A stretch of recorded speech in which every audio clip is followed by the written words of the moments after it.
On Tuesday, a magistrate court ordered the remand of Aloy Ejimakor, one of the lawyers representing Nnamdi Kanu, in Kuje prison.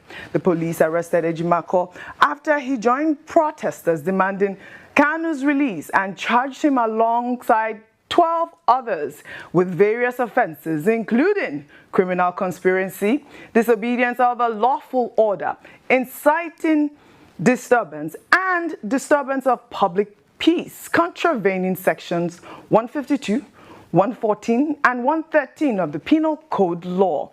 This development has escalated the controversy surrounding the protest, while legal observers note that while lawyers have the constitutional right to peaceful assembly, their arrest during the protest they participated in adds another layer of complexity to an already contentious case involving freedom of expression, the right to protest, and due process.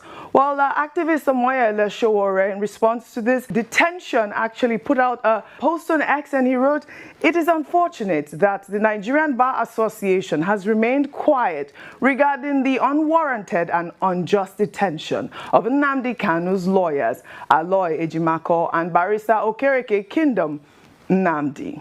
President Afam Osigwe, what is going on? Hashtag free Nnamdi Kanu now. In the meantime, the Center Against Injustice and Domestic Violence has called on the Nigerian Bar Association to take immediate disciplinary action against Aloy Ejimakor for alleged professional misconduct. In a statement, the group condemned the lawyer's appearance at the protest ground, describing it as a clear breach of professional ethics and a violation of Rule 33 of the Rules of Professional Conduct for Legal Practitioners 2023, which deals with sub judice statements. And according to the rule, and I'll read this statement in part, it says, a lawyer or law firm engaged in or associated with prosecution or defense of a criminal matter shall not, while litigation is pending, make or participate in making any extrajudicial statement that is calculated to prejudice or interfere with the fair trial of the matter, adding that the law expects that lawyers argue their cases in court, not on the streets, in protest grounds, or on media platforms. I mean, Vimba, I'm coming to you. Mr. Ejimakor's participation in this protest is, they say, is tantamount to trying to sway public opinion and, by extension, the court's view on the matter still under education. I mean, your thoughts on, some of all of these things that I've unpacked before, we discuss on the issue of Nnamdi Kanu as well, because I believe that he has also filed. Yes, very complex issues. And I think in this instance, I always like to say two things can be true at the same time. The first issue is dealing with the incarceration of the lawyer and the other group of activists. Now, when you look at that FIR report and the issues that they are being indicted for, there are a number of concerns. The number one concern being people are saying that, but this group also included Showore himself, but Showore is a free man, and the other 13, I believe, are in prison. So why is there separation between those who have been arrested? If they were all together in a group and alleged to have all committed the same offense, why is there this selectivity? So that means that clearly, the playing field is not level. The rules are not applying equally, and many people are even challenging and contesting those rules to say, well, is this really what transpired? Were they really causing public disruption with their protest? Besides the fact that they did stay within the limits prescribed to them, when they tried to go beyond those limits, the police acted, and they were peaceful in their execution. However, another issue that I brought up earlier that I'll bring up is this issue of chanting war songs. And I think we have to be careful now with where we're going. I drew parallels with the case of Julius Malema in South Africa, who was taken to court over chanting a war song. If you remember, he has a song called Kill the Boer. And he says that it's not an insightful song because it's a remnant of their liberation past. So we now need to start having a conversation in Nigeria about whether chanting of war songs that are remnants of a struggle of the past do constitute a public public disruption in some form or the other. In South Africa, it was ruled to have been within the constitutional right of any activist or advocate to chant any war song they want. Now it's set for the Nigerian law to set their own precedent on this issue. Now that's on one aspect. On the aspect of sub judice, the rules are clear. This man was on the streets advocating for and vocalizing for a case that should have been in defense as of that point. Of course, we've seen a number of issues that have come up with regards to delaying going into that defense. But at this time, I think that we need to focus our attention to the defense, because the prosecution have rested their case, and it's now up to Nnamdi Kanu to put forward his own defense. I know there are other developments that you'll come to, but and it's now not only is it up to him to put forward his defense, but it's also up to the public, civil society, to hold the judiciary accountable, to ensure that his defense is treated fairly, it's given in a fair environment, and that he has access to all that he needs to be in order for him to provide a thorough and robust defense for himself. I think I hope I've dealt with many of the substantive issues, but yeah. I mean, in terms of Ejimakor being, detained in Kuje and all of that, you would wonder, I mean, he's a lawyer, shouldn't he have known the rules? But I'm sure that there'll be other, lawyers that would actually come and argue his case as well as to whether or not he had the right to protest at the same time. But meanwhile, barely 24 hours after the protest, the detained IPOB leader, Nnamdi Kanu, in a motion he personally filed on Tuesday, October 21st, agreed to enter his defense and informed the Federal High Court of his plan to call a total of 23 witnesses divided into 2 categories. Well, among those listed as compellable witnesses are former Minister of Defense, General Theophilus Danjuma, former Chief of Army Staff, General Tuko Boratai, FCT Minister Nyesom Wike, Works Minister Dave Umahi, Governor Babajide Sanwo-Olu of Lagos State, and Governor Hope Uzodinma of Imo State. The detained IPOB leader told the court he would testify on his own behalf, providing a sworn account of the facts, denying the allegations, and explaining the political context of his statements and actions. He requested a 90-day time frame to conclude his defense, given the number of witnesses.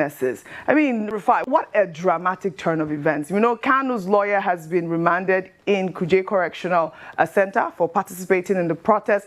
The timing and Kanu's decision to personally sign the notice raised questions about his relationship with his legal team and suggest a significant strategic pivot in his defense approach, potentially signaling his readiness to confront, the charges directly after years of legal challenge. People would say, I mean, he had no choice. Right now, his lead counsel is in detention. He has to, I believe he also is a lawyer, he says, Nnamdi Kanu.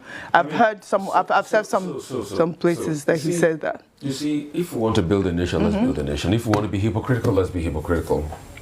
For all of those that are saying Ejimakor has no right of protest, and I'm not a lawyer, so please, you can challenge some of my thoughts, but I'll think freely on this.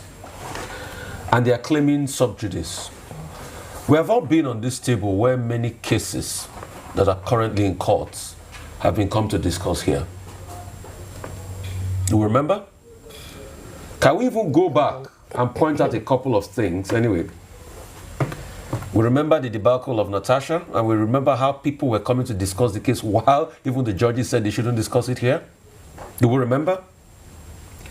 Why didn't the legal disciplinary committee, why were they called in then? This case has not been, it's been on for a while.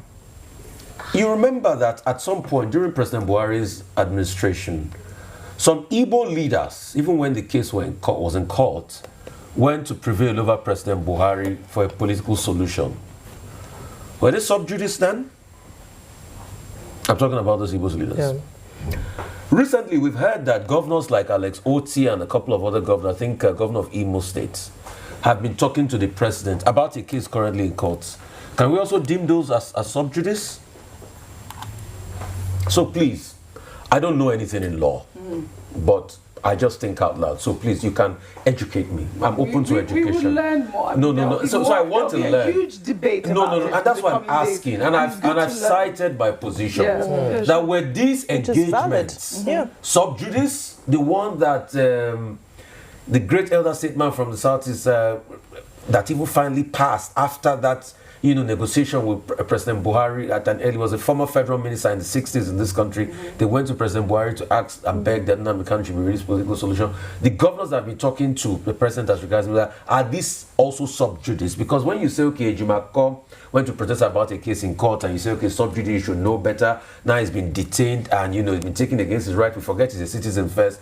Well, those other instances were they sub judice. That's just what I want to. And please, let's also put a background on this case. We've also had a court in this country that have said Nnamdi Kanu did no wrong and should be discharged and acquitted, and appeal courts, before this case had been taken to the Supreme Court. So let's also put that in the context of this conversation. Right. Nnamdi Kanu said he wants to go ahead with his defense process. Yes, he has a right, but also it's only incumbent on let's even make a verification if he was the one that listed these people out. And let's make a verification on that process that was said that came from him, and let him go through his defense. A man has a right to be able to defend himself. Right. I am not saying that we should not, have a definitive stance on the rule of law in this country. But all I point out every day is the hypocrisy. The selective application. I mean, there are people now that we see them carrying guns and everything, bandits, having peace meetings and all that. Nobody have arrested them now. Okay. Their matter is not in court, it's not sub judice now. All right. So that one is out there. Then secondly, we have also seen people that were pardoned, bandits, criminals that were pardoned. All we're also saying is the political solution that you feel was good for the bandits that people speak for, give it to this man and charge him that if any other thing is done again, then actions will be meted out. That's all what a lot of people are calling for in this regard. Yes. That's just it. So if you call him all sorts of things, you call him a terrorist and everything, but you've done it for some bandits in the past now, why is his own different? All right. That's all I'm asking. All right. I'm not saying I support the way he went about it. I'm not saying I support all his abuses. All right. You did the same process people are saying do for this man, for other people that we saw. You even rehabilitated them. Like Dr. Bati said, you give them ashwebi and jollof rice and pepper soup. These are people that carry gun. No? I'm not sure Nnamdi Kanu ever. Did you ever say any gun is not going to shoot people? But these are even people that carry gun. No, that kill criminals. That criminals that committed heinous crimes. So all right. You gave them a waiver and you said they should be good members of society again. All we are just saying is for the sake of balancing and for the sake of let's have fairness. All right.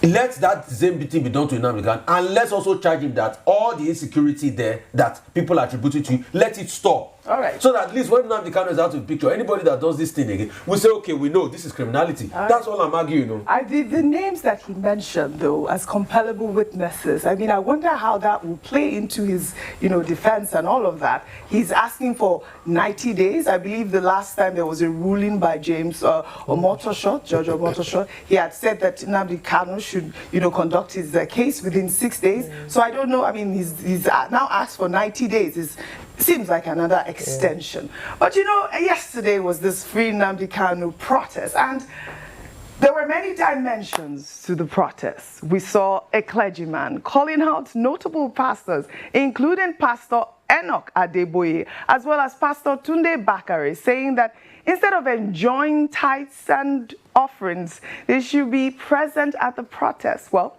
the same priest was seen running and taking cover after police dispensed tear gas. Let's take a look. As an Episcopal Lord, I was expecting to see my colleagues. I've not seen anyone yet. I've not seen Pastor Adeboye, Enoch, Gezi. I've not seen Pastor Tunde Bakare. Pastor Tunde Bakare, where are you? You came to the streets to dislodge Goodluck Jonathan. for his good economic policy, social reform. You people knock him out of Asura. And today, one man, the country is under siege. And you people are busy. You are enjoying your tithe and offering your church. Come out and speak for justice. What did God Almighty say? I do not delight in your tithe and offering. I do not delight in your burnt offering. Justice is what I ask you. They are shooting. They are shooting. I'm sorry, I have to out you, Mumbai. Mumbai has been cracking up. Is it your constituents or constituency? No. Both of you. Yes, they are big pastors. They are big pastors. So but you know, he did make a valid point. And I think the reason why he called those people was because they were out during the time of, you know, those protests. And I mean, I said we should not hold you. I said you shouldn't He said you shouldn't talk. Okay, 30-second comment. Thank God you recall that they came out in their youthful days. Has anything changed? No. Pastor Adebo is 83 years old. Pastor Bakari just turned 70. Let the youth go and use their strength to protest. Yes. Because of the altar. Because they've done their own. Yes. And I mean, I think that maybe we should call the younger ones to now take on the baton of defending and going out there to protest. You can protest in many ways. You don't have to go on the street. Yes, it was just that funny part where he was. No, that was. he should have stood with his full chest. I applaud him coming out. I applaud him coming out to express his right as a citizen of Nigeria. It was very good. Absolutely, absolutely. Well, all right.